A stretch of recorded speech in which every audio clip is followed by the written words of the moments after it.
Bonjour à tous. Algèbre et algorithme. Voilà deux mots qui ne cachent pas leur origine.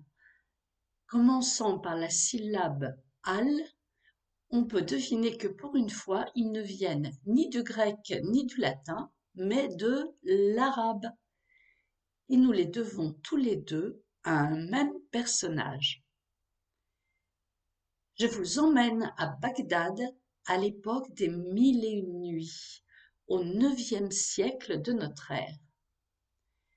Alors que notre Occident chrétien est encore dans les siècles sombres qui ont suivi la chute de l'Empire romain et l'instauration des royaumes dits barbares, le monde islamique, lui, atteint alors sa période de splendeur sous la dynastie des Abbassides. Celle-ci favorisa un développement spectaculaire du commerce. Bagdad devint le centre d'un large réseau commercial qui s'étendait jusqu'en Inde et en Chine, jusqu'à Byzance et à la Russie. Cette prospérité économique favorisa le développement des arts et des sciences.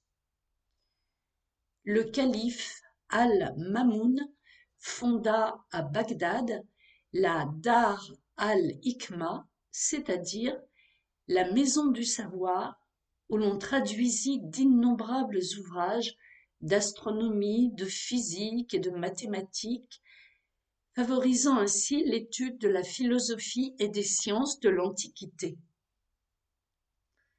C'est là qu'exerça Al-Khwarizmi, à qui nous devons beaucoup et qui n'a sans doute pas en Europe la célébrité qu'il mérite. Nous lui devons rien moins que notre système décimal de numération et deux mots fondamentaux dans le vocabulaire des mathématiques, celui d'algorithme et celui d'algèbre. Né vers 783 dans l'Ouzbékistan actuel, Al-Khwarizmi est un mathématicien, géographe, astrologue et astronome perse dont les écrits, rédigés en langue arabe, ont permis l'introduction de l'algèbre en Europe. Fondateur des mathématiques arabes, il fut l'introducteur dans son ère culturelle d'une grande partie des connaissances de l'Inde en mathématiques. Il écrivit un traité dans lequel il exposait le système décimal indien et les méthodes de calcul dans ce système. S'il donna aux Arabes les connaissances indiennes, Al-Khwarizmi les offrit aussi à l'Occident, puisque c'est grâce à la traduction de ses livres en latin que les Européens purent connaître et adopter le système décimal indien, largement perfectionné entre-temps par les Arabes. Car ces traductions n'apparaissent en Europe qu'au XIIe siècle, souvent grâce au contact avec l'Espagne musulmane, sous les titres significatifs de Dixit algorithmé, c'est-à-dire Al-Khwarizmi a dit que, ou bien Liber algorithmi, le livre d'Al-Khwarizmi. Ce nouveau et magnifique système de calcul fut donc désigné par les Européens du nom d'algorithme en hommage à l'auteur de ces ouvrages. Mot déformé ensuite en algorithme, écrit avec th, sous l'influence du grec arithmos, le nombre, qui nous a donné d'ailleurs le mot arithmétique. Mais ce ne fut qu'à la Renaissance, quand des besoins plus exigeants se firent sentir à cause du développement du commerce et des sciences, que le système décimal se généralisa en Europe dans les usages.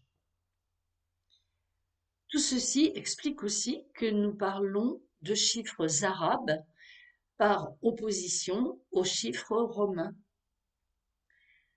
Ce mot de chiffre vient d'ailleurs de l'arabe, cifre, qui signifie vide, donc zéro, par le latin médiéval cifra, et a fini par désigner tous les chiffres. Zéro, lui, a été emprunté à l'italien zéro, contraction de zéphiro, qui représente une transcription de ce même mot arabe, cifre, le vide.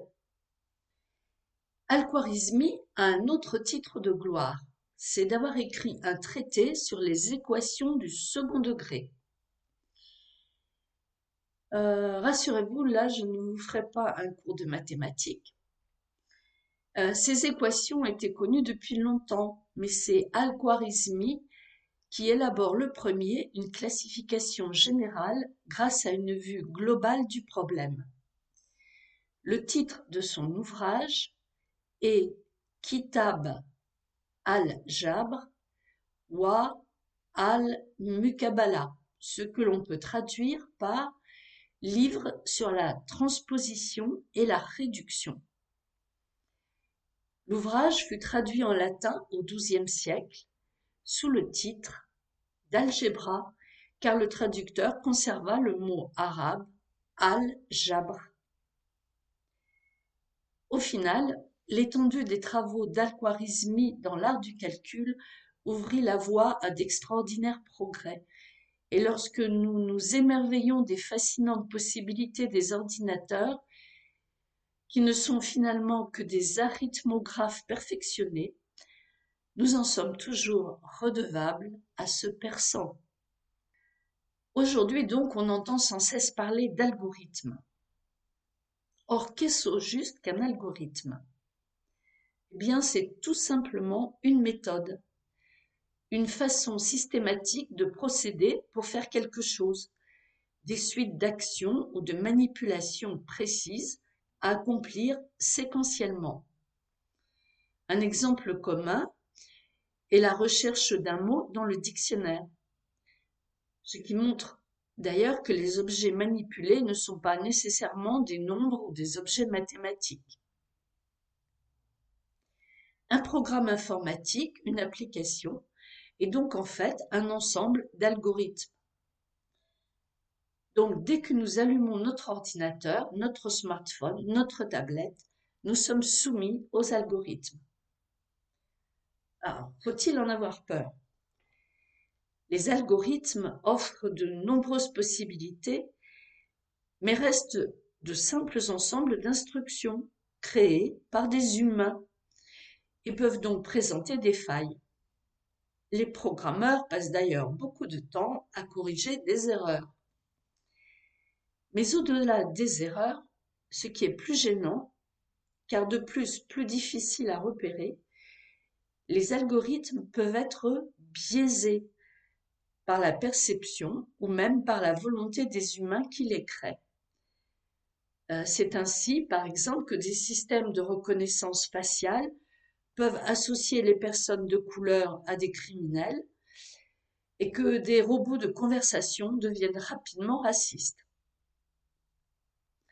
Mais nous sommes sauvés car maintenant les programmeurs travaillent à l'implantation d'agents moraux artificiels dans les algorithmes d'intelligence artificielle. Pour conclure, retrouvons Al-Khwarizmi pour une petite réflexion philosophico-mathématique.